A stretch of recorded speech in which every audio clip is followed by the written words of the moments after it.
सबसे पहले मैं ईश्वर पिता को धन्यवाद देता हूँ कि ये मौका मुझे दिए हैं और आप सबों को कि इस विश्राम दिन में हम यहाँ इस पवित्र भवन में उपस्थित हुए हैं उनके वचनों को सुनने के लिए। फिर से मैं आप सबों को हार्दिक स्वागत करता हूँ। एक क्लास में एक शिक्षक एक स्टूडेंट से सवाल पूछा। ये सवाल कौन महान है, एक माँ या एक शिक्षक? एक माँ या एक शिक्षक?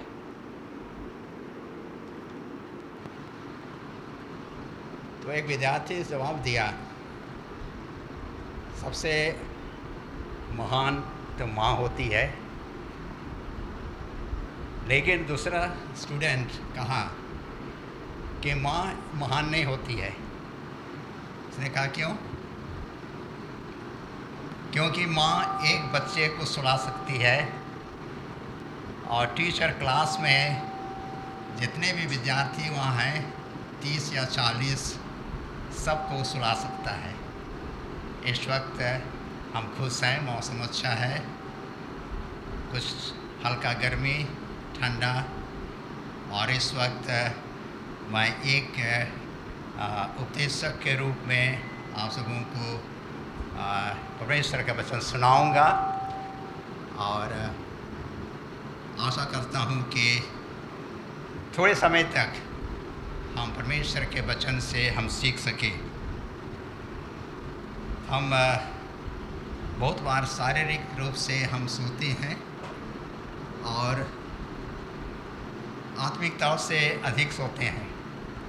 और इस वक्त मेरा जो शीर्षक है कि हम एक मसीह हो करके हम आत्मिक जीवन को कैसे मजबूत बना सकते हैं, आत्मिक जीवन को मजबूत कैसे बना सकते हैं।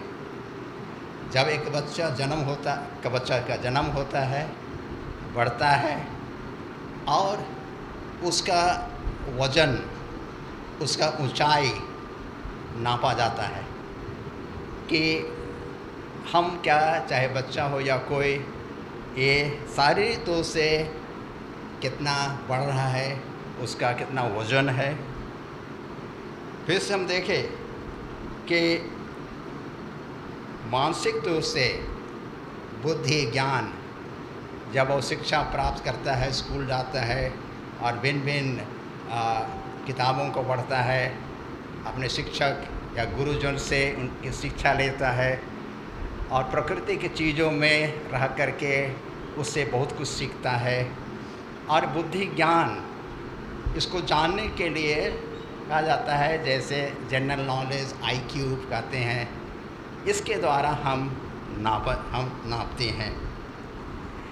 लेकिन अब हम बहुत बार देखा जाता है कि बहुत से ऐसे हैं, चाहे वह शारीरिक रूप से या मानसिक रूप से वह उन्नति कर रहा है या कर रही है। बहुत ऐसे हैं इस दुनिया में, जब हम रहते हैं इस पापमय दुनिया में, लोग अलग अलग, जैसे उनके शारीरिक, उनके बुद्धि ज्ञान सबका अलग अलग है। और जब ऐसे लोग हैं जो उनका सोच विचार उनका बहुत धीमा रहता है और कोई बहुत फुर्तीला हो जाता है, ये हमारे शारीरिक तौर से हम सबों का गुण है।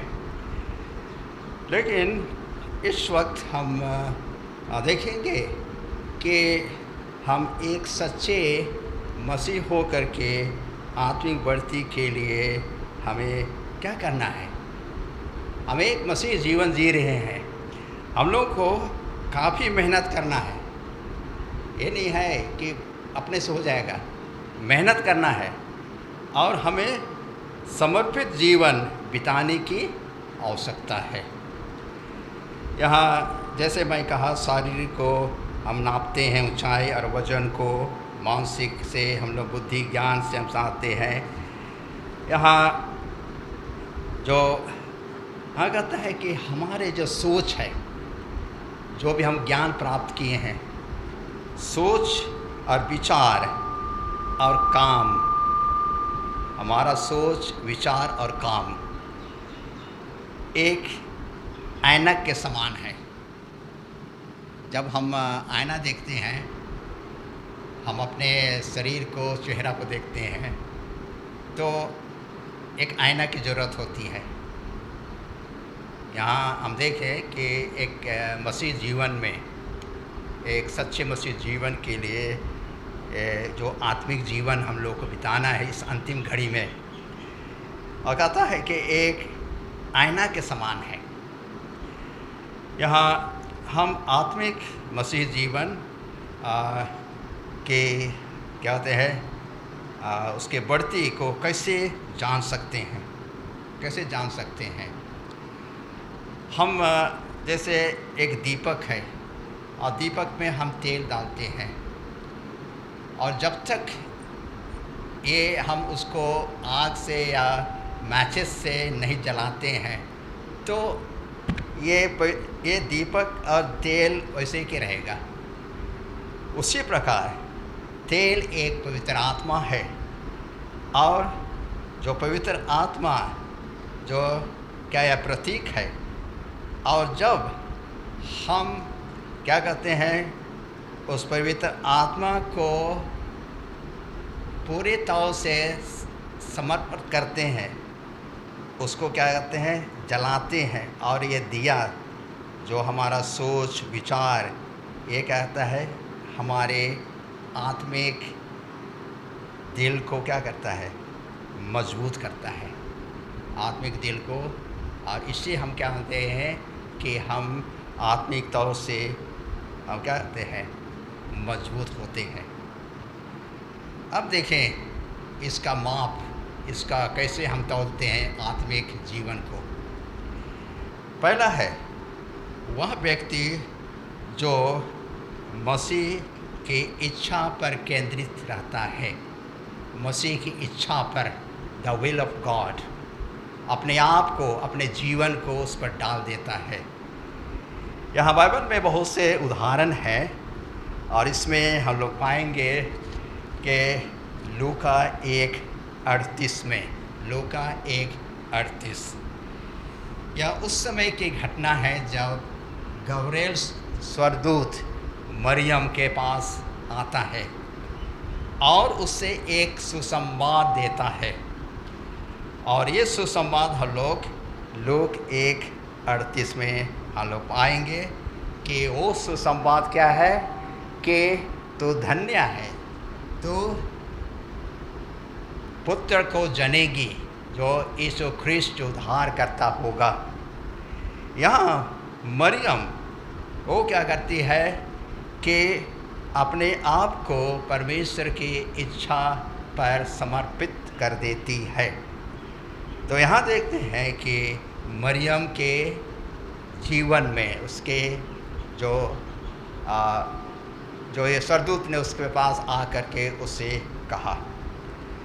दूसरा हम देखें इब्रानी 11:8, इब्रानी 11:8, यहाँ अब्राहम का विश्वास और परमेश्वर पर जो समर्पित जीवन ये बिताया, यह है इब्रानी 11:8।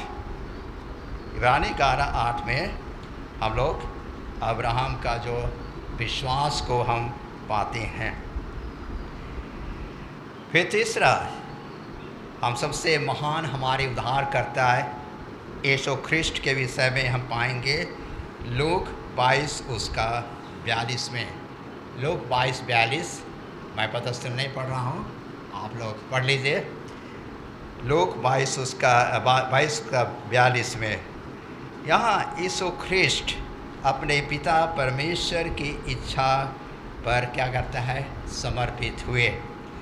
और जब ये समर्पित हुए, यीशु ने कहा कि गेत्सेमनी बारी में कि हे पिता, ये कटोरा मुझसे टल जाए, लेकिन मेरी इच्छा नहीं, आपकी इच्छा हो। और वे क्रूस में भी अपने आप को क्या कहते हैं, समर्पित करते हैं। आज हम मसीह जीवन में जो हमारे हर एक बोली और हर एक काम ईश्वर पर केंद्रित होना है।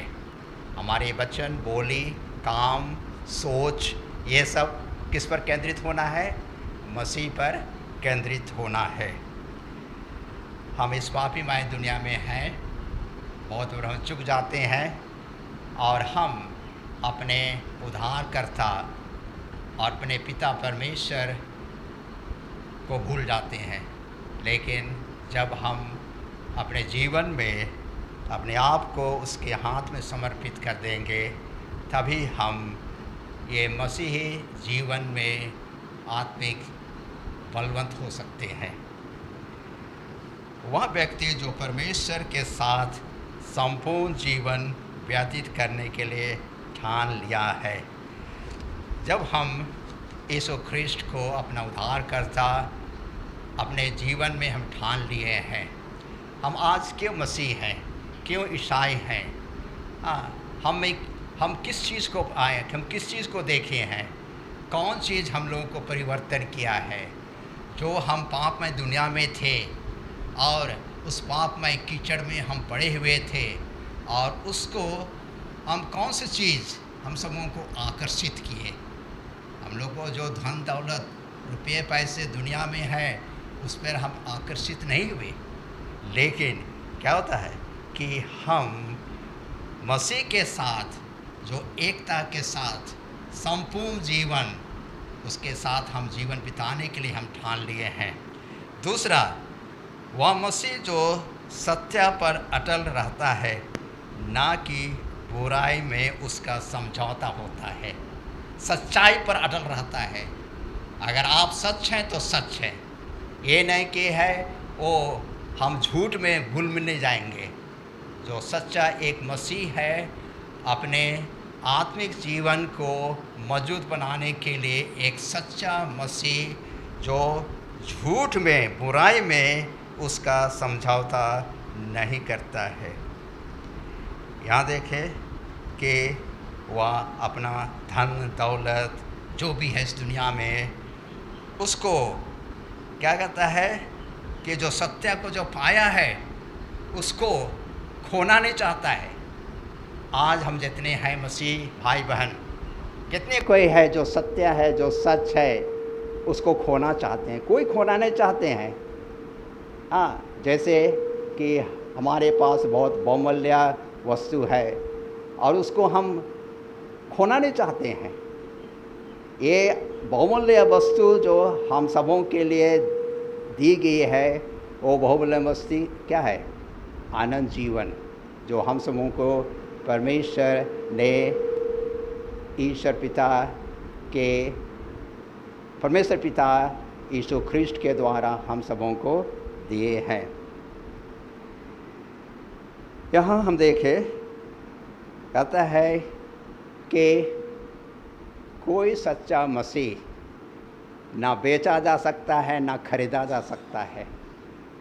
कोई सच्चा मसीह ना बेचा जा सकता है, ना खरीदा जा सकता है। यहाँ जोसेफ के विषय में बताएंगे।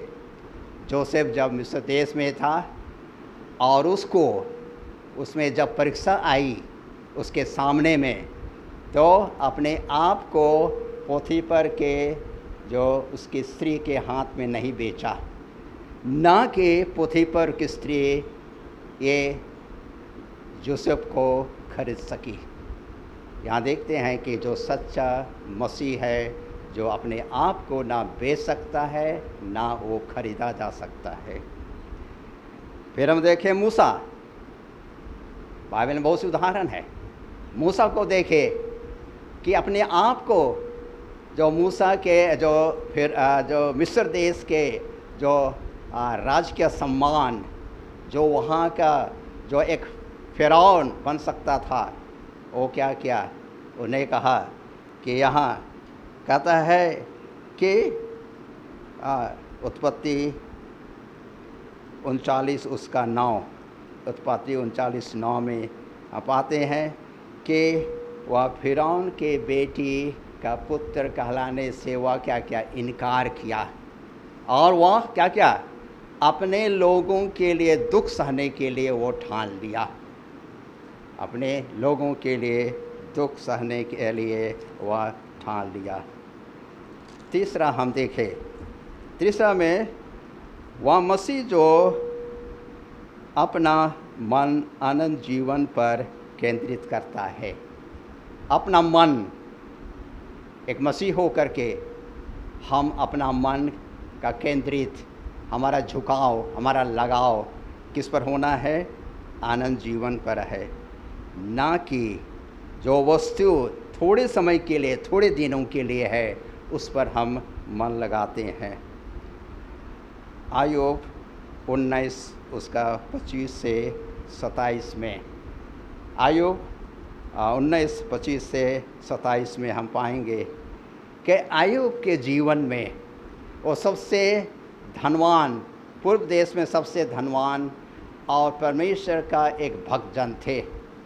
उसके जो कहानी, घटना को हम सभी जानते हैं बाइबल में कि आयूब ने अपने जीवन पर इतने समर्पित हुए कि वे सब कुछ वे खो दिए, सब कुछ खो दिए। केवल उसके पत्नी, धन दौलत सब खत्म, भेड़ बकरी, ऊँट, गाय। हम सोच नहीं सकते हैं कि आयूब के जीवन के विषय में क्या हम आज एक मसीह हो करके हम अगर कुछ भी हमारे लिए घाटा हो गया है परिवार में या कहीं पर भी, तो हम क्या करते हैं? परमेश्वर को हम भूल जाते हैं, उसको कोसते हैं और कहते हैं कि परमेश्वर ने मेरे लिए क्यों ऐसा किया। परमेश्वर हम सबको पाठ सिखाना चाहते हैं, जैसे आयूब को क्या किए, वो पाठ सिखाने चाहे। और आयूब अपने प्रतिज्ञा, अपने जीवन में वे अटल रहे। मसीही मंडली में हम एक सदस्य हो करके कहता है, यहाँ पर मसीही मंडली में दर्शनीय अगुओं की ज़रूरत है। जितने मसीही मंडली में जो लीडर्स हैं, जो अगुए हैं, बड़े हो या छोटे हो, उन सबों को एक दर्शनीय की अगुए की ज़रूरत है। आज इस अंधकारमय, पापमय दुनिया में ऐसे लोगों को जो पापमय अंधकार में फंसे हैं, उनको बाहर निकाल सके, हम उनको क्या करें? अंधकार से ज्योति में लाए, अंधकार से ज्योति में लाए। जैसा कुछ साल पहले, अभी भी है कहेंगे, जैसे कहेंगे एशियन एड जो ऑस्ट्रेलिया और भिन्न भिन्न जगह से, खासकर ऑस्ट्रेलिया से मदद मिलती है। और जो लेटर हेड उसमें दिया गया है, तो एक बच्चा को जो अंधकार में है, वो हाथ फैलाया है, फैलाई है, उसको क्या कहता है? हाथ पकड़ करके बाहर निकाल रहा है। तो हम जितने मसीह भाई बहन लोग अगर अंधकार में हैं, तो हम लोगों को उजाले में उनको लाना है। जब हम अपना चरित्र, अपना चाल व्यवहार मसीह रूपी चट्टान पर रखेंगे, मसीह रूपी चट्टान पर हम रखेंगे, तब हम पापमय रूपी दलदल में नहीं फंसेंगे। जब तक हम यीशु मसीह के जो चट्टान है उस पर हम खड़े रहेंगे, ये पापमय रूपी दलदल में हम लोग नहीं फंसेंगे। पांचवा में कहता है कि जो सच्चे मसीह है, वह व्यक्ति परमेश्वर का आदर करता है।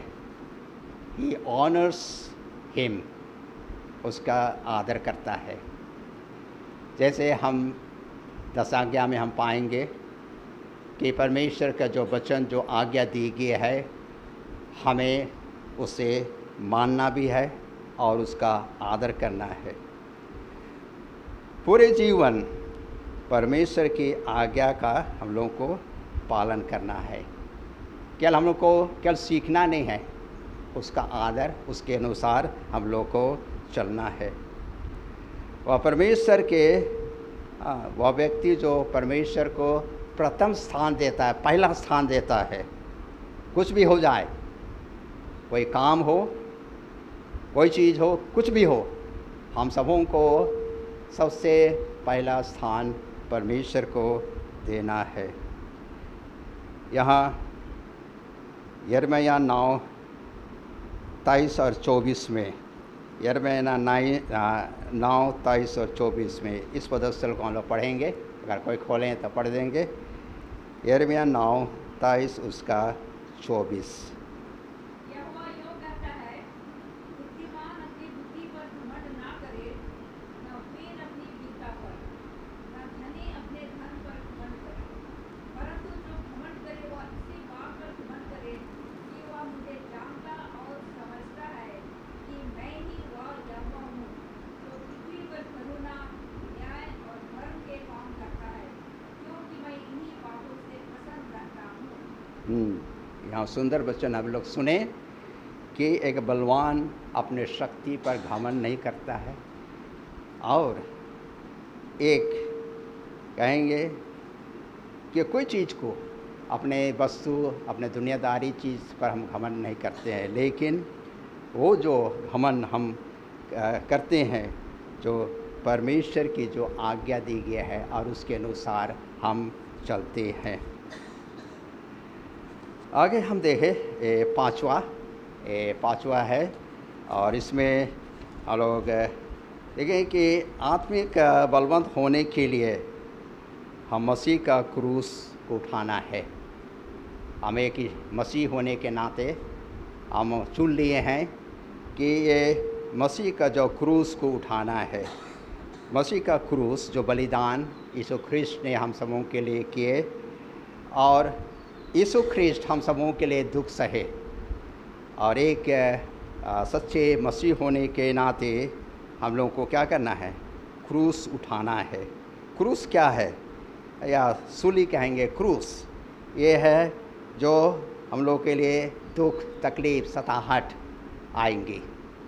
यीशु मसीह अपने आप को बलिदान, क्रूस काट में बलिदान किए, वे दुख तकलीफ सहे, और हम एक मसीह होने के नाते अगर हम उसके लिए क्या करना है? उसके लिए क्रूस उठाना है।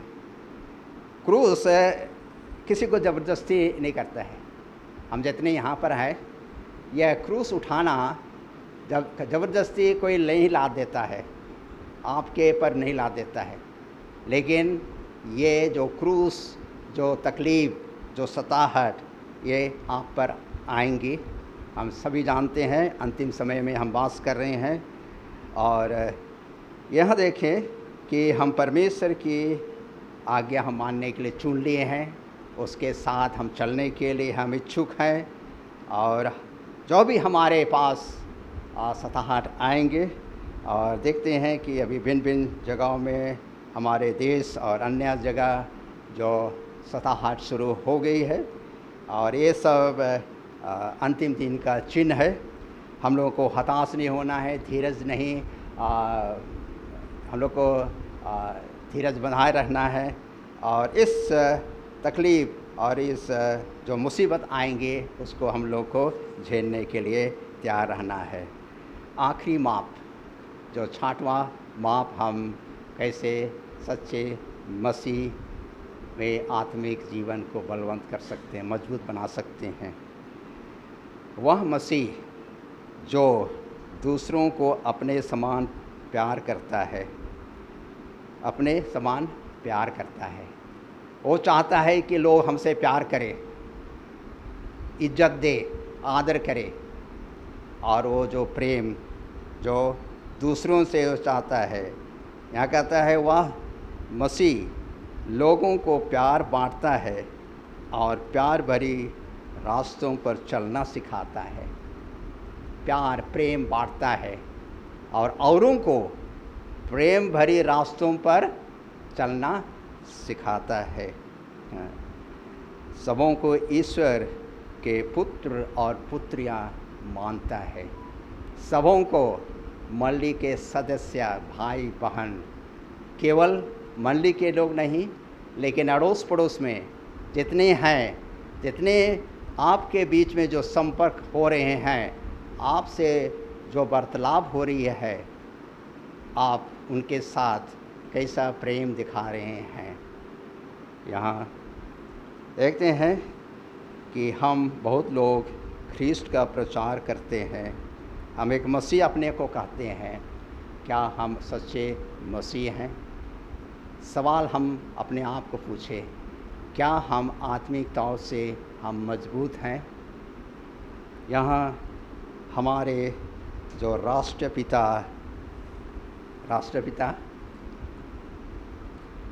महात्मा गांधी यूँ कहते हैं अपने लेख में, वो कहते हैं, अब जानते हैं महात्मा गांधी के हमारे जो राष्ट्रपिता, वो ये खास करके नए नियम को बिल्कुल पढ़े थे और उनका पूरा ज्ञान था।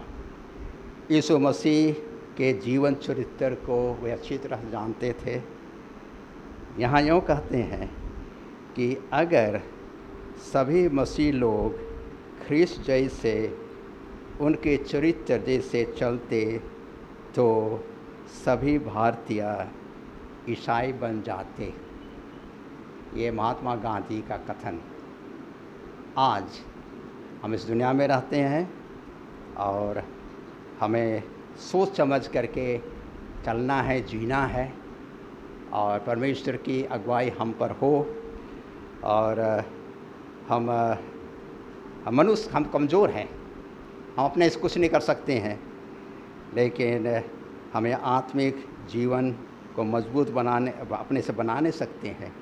लेकिन परमेश्वर की आत्मा, पवित्र आत्मा के लिए हम हर एक दिन, हर एक वक्त हम प्रार्थना करें, पवित्र आत्मा की अगुवाई हम पर हो और वो पवित्र आत्मा हम सबों के जीवन को वे बदल देंगे।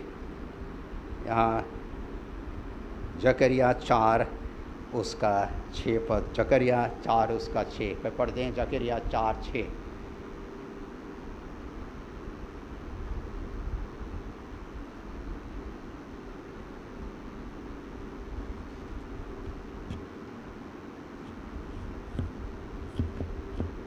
तब उसने मुझे उत्तर देकर कहा, जरुब्बाबेल के लिए यहोवा का यह वचन है, ना तो बल से और न शक्ति से, परंतु मेरे आत्मा के द्वारा होगा। मुझ सेनाओं की यहोवा का यही वचन है। यहाँ कहता है ना तो बल से ना शक्ति से, परंतु मेरे आत्मा के द्वारा होगा। मुझ सेनाओं के यहोवा का ये वचन है। और हम गाना में भी पाएंगे, उस गाना में 128 नंबर में जो हम लोग गाते हैं, ना तो बल से ना शक्ति से, परंतु तेरे आत्मा के द्वारा हमें क्या मिलेगा? हमें अनंत जीवन मिलेगा।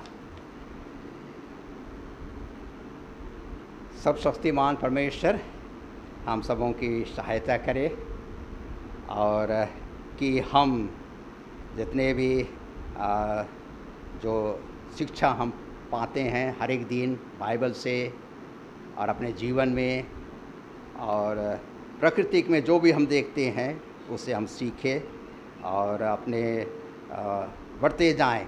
मसीह जीवन को हम आत्मिक जीवन को हम मजबूत बनाएं और सिद्धता में हम पहुँचे ताकि हमें अनंत जीवन हम पा सकें।